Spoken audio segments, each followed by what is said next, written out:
Grow Great is a city government leadership podcast with Lisa Norris and me, Randy Cantrell. Each week we share insights, experiences, and wisdom to help you and your leadership grow great. Our website is growgreat.com.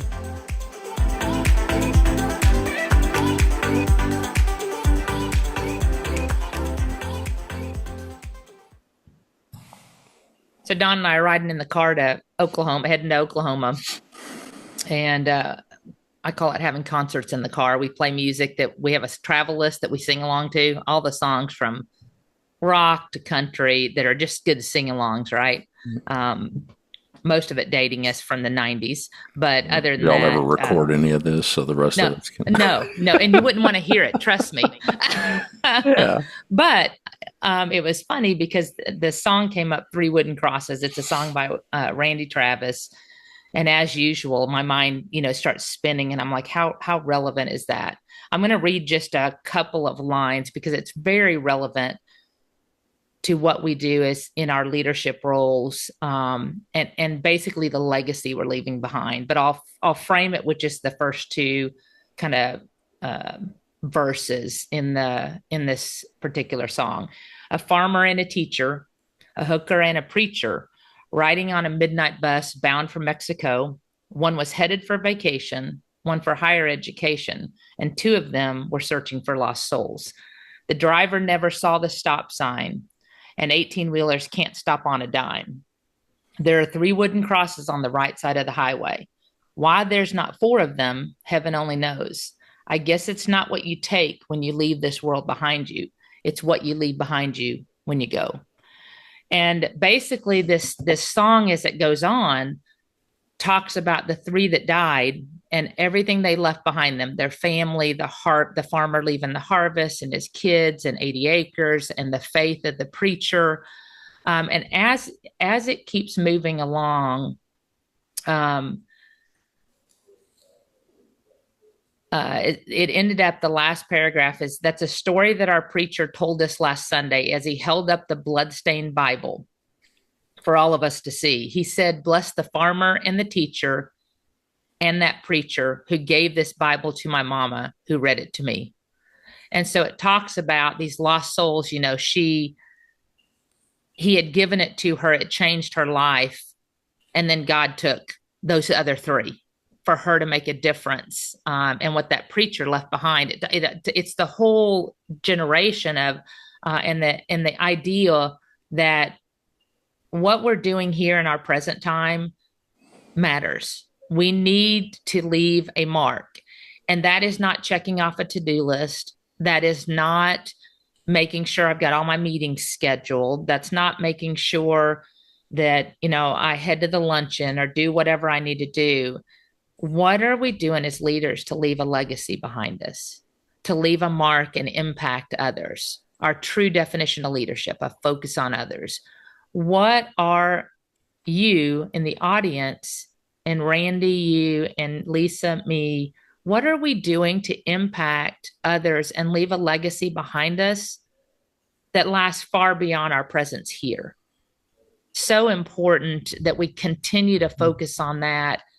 And you and I have talked over and over, it is not just about our to-do list. It's not about knocking stuff off the list. While that is important, we need to have a much bigger focus on impacting and influence others and the people we come in contact with that cross in our paths, in our lives. Because I believe, my personal belief is they are put there for a reason, and don't miss an opportunity to impact another soul.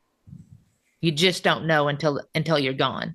Right? You see people, my dad's funeral, I was thinking 50 people. Right.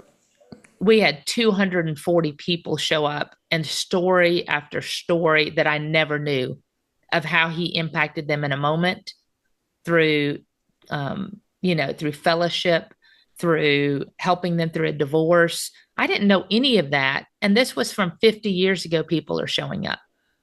It's just amazing the impact he had on others to make their lives better, to make their moment better, to influence them to change a behavior, to be a better husband. I mean, story after story, a better husband, a better father, a better brother, a better church mentor, right? It's just you see impact, and man, do we want to do that, not just as a goal, but as a practice, as a habit.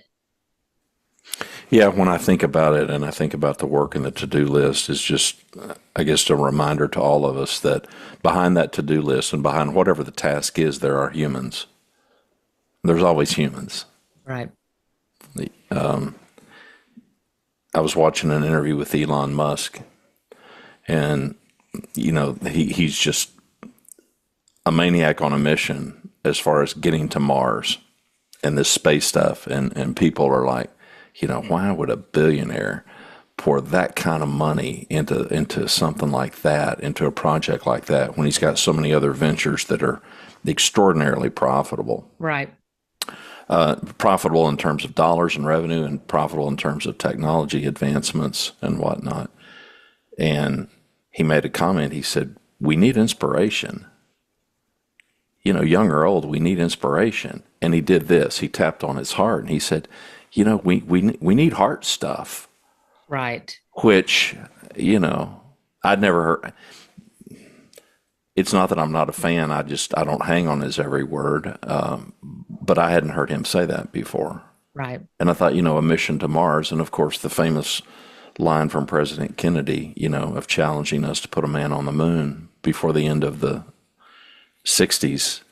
And we did it. And the whole nation kind of rose to that. So even big monumental things, not just to-do list and not just some list of tasks, but some big kind of earth-shattering thing like putting a person on the moon, inspiring a nation, right, or a planet.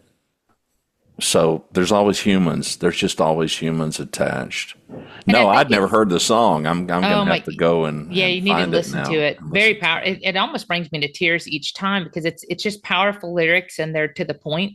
I think. But as you think about it along the way, I hear this all the time as I'm talking to people and they're seeking guidance or advice or just need me to listen for a minute, and as I ask them questions, I've heard people over and over, even some in our classes that we teach at Grow Me Grand, which is a leadership principles. We teach a leadership recipe in Grand Prairie to our mid-level and upper-level leaders.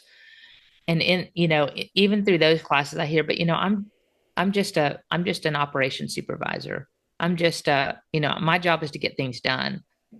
And I said, true.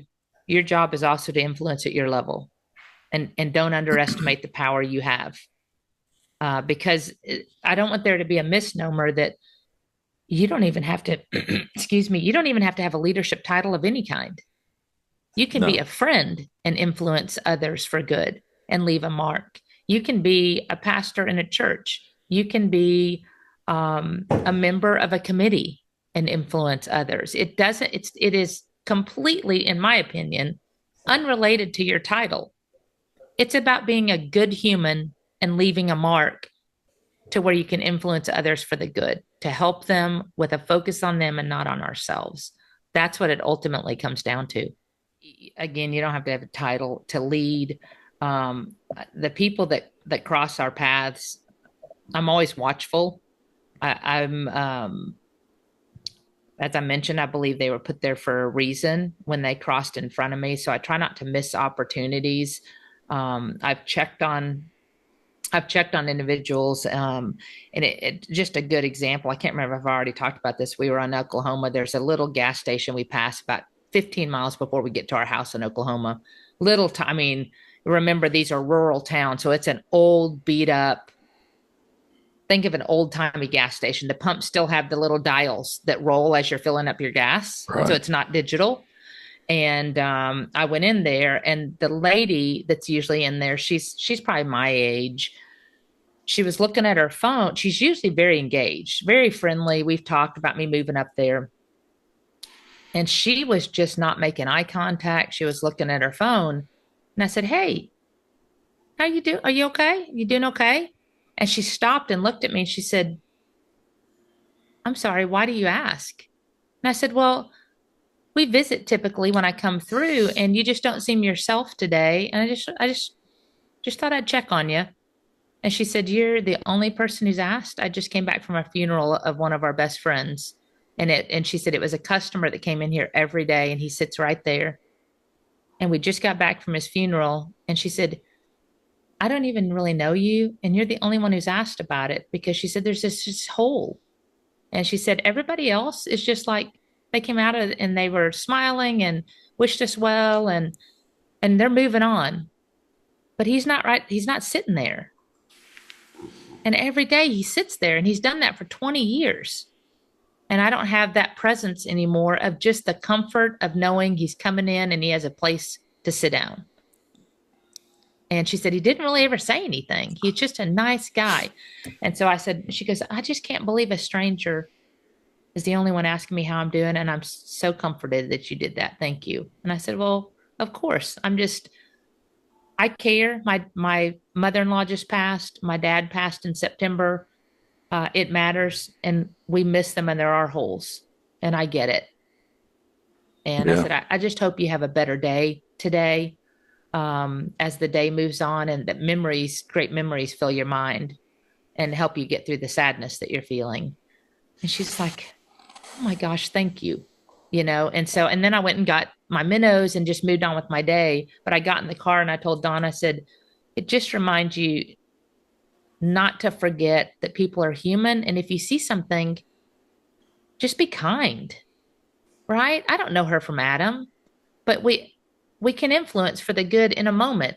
That's not a legacy I'm going to leave behind forever, but hopefully they'll remember the kindness. And how hard was that in 20 seconds? Yeah, but so many people just don't notice. They just don't pay attention. Or And they disregard. yeah, that too. Big difference, That too. you know? So, Like our audience has noticed that I'm not sitting where I was sitting before. I'm now surrounded by OU regalia, which is going to hack your husband off greatly. it's really hurting my heart, actually.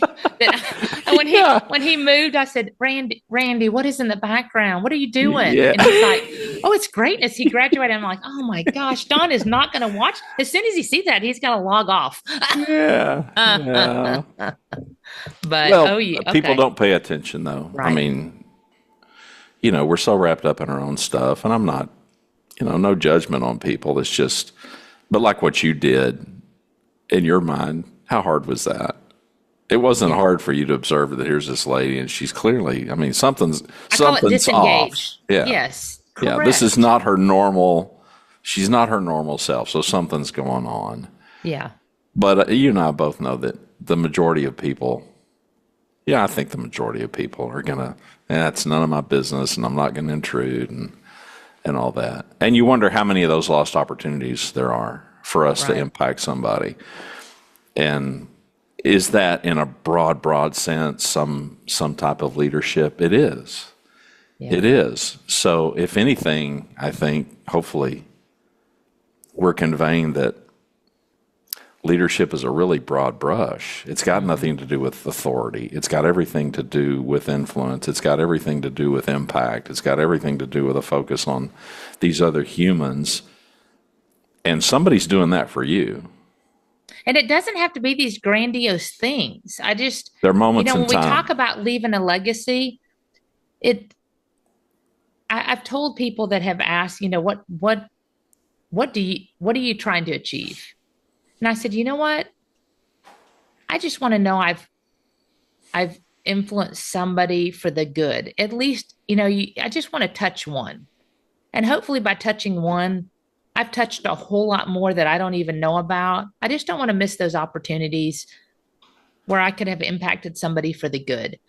In the moment, for a lifetime, in a career, it doesn't really matter to me.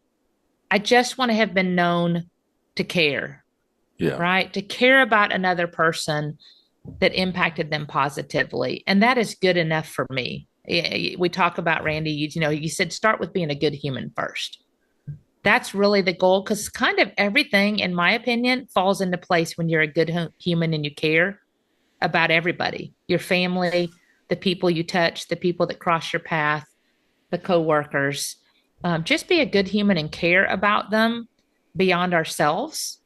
You know, and I don't know if Craig Barnes listens, but he came from City of Garland, and he's kind of moved around to different places. I believe he's at TML on their training team now, but his hashtag is serving beyond self. And I love serving beyond self because that's what it is all about in a leadership perspective. You know, it's just a focus on others, not a focus on what we need, which you do need to have insight on what we need so that we can continue to grow as leaders. But it's really about what are we doing for others that we impact. Well, they're all moments in time. You know, I commonly use I call it a Don Stoffel moment. Don Stoffel was a manager when I was 16, working in a stereo shop, and you know he was a young adult. I mean, he was old to us, but you know there were just these moments in time where he uttered a sentence. I mean, these were 15-second little interactions that taught me a lot, which is probably why for the last 20 years or so, that parable of the starfish has kind of been my mantra. You know, the little boy throwing starfish back into the ocean and the old man challenging him, like, you're not making any difference. And he's made a difference to that one. Right. And that's a moment in time. I mean, picking up a starfish and throwing a starfish back into the ocean it's not a 15-second deal. It's a 5-second deal. Well, and I think, don't you believe we have to be intentional? I don't think it can just be kind of a whim of what I'm going to do today. It has to be an intentional action. But for people like behavior. But for the people that do this, and you and I both do this, it's a way of life. Right. It's just a way of life. James Clear is an author, and he wrote a line, you do not rise to the level of your goals, you fail to the level of your systems. I know the people have replaced systems with training, but the more I've thought about that line through the years, it probably is more true that you don't rise to the level of your goals, but you fall to the level of your habits. And maybe even more particularly, you may fall or fail to the level of your character. Yeah. Yep. And I think for some of us, that sounds braggadocious, and I don't mean it to be, but it's just the way you and I are wired. But I don't know that it's just wiring. I think people can make up their mind to be better, yeah. to be good humans, to notice. Now, it's easy for me. It's easy for you. You walked into that store and you noticed. I can guarantee I would have too. But I can also guarantee you we could line up 10 other people who wouldn't have noticed. And wouldn't have wanted to interfere. And correct. They just move about they're just like, correct. Okay, they're distracted. I'm just going to go out. I'll just go pay for this and leave correct. and get out of here. Yeah. And right? It's uncomfortable. Yeah. And it doesn't make them bad. It makes me kind of sad. The opportunity for both. So question. So you have this interaction with her, and now you get your stuff and you get in your car. And now how do you feel? How do you feel about yourself? I feel grateful that I had the opportunity to help her. I mean, it made me feel I did something good for the day. I mean, it's a piece of knowing for a moment, well, here's a lady that describes you as a relative stranger, and yet you provided value. Yeah. I mean, yeah. So it's just comforting to know I helped in that somebody. We both win. In 20 seconds. Yeah, we both win. That's the beauty of this whole topic to me. And it helps with the next. I'm going to go through there again every time we stop there. Every time to get minnows. Yeah. So now I've got a relationship, and I can ask her. How have you been doing since the funeral? Right. I know you lost a good customer and a friend, and yeah, it can be hard. How's your day's been going? Just conversation and letting her know I was listening. Right. Not with intent to say, okay, look at me, I paid attention. That's not what this is about. No. But it gives you a common ground. I'm gonna definitely ask her name. Didn't know her name, but I'm gonna ask it now. And it's starting to form a relationship. And I feel like she will remember it too, Yeah, of course. So anyway, but of course. To our audience, I just really challenge everybody as we talk about a legacy and we talk about a mark. What are you doing? And is it intentional? Is it just this random, well, I'm going to try to do something good today? That is not what we're talking about. It is a practice. It is a habit. It is a behavior, in my opinion, to try to be a positive influence to others, to make a difference. It's far beyond just getting our tasks done, which is important, and more focused on others and how we can influence our those in our circle, those that we cross paths with, as I mentioned, to really make a difference. But I want the audience to look back. What am I doing?